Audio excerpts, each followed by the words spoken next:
Hi అందరికీ!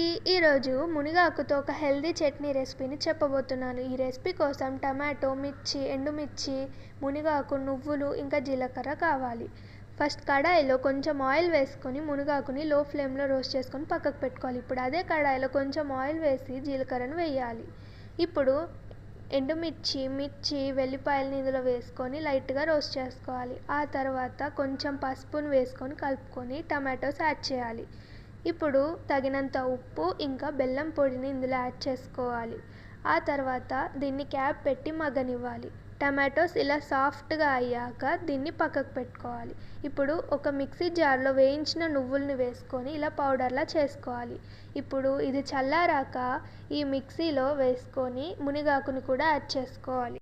ఇప్పుడు దీన్ని మిక్సీ పట్టుకోవాలి. ఈ చట్నీ మనం టిఫిన్స్లో కానీ అన్నంలో కానీ తింటే చాలా బాగుంటుంది.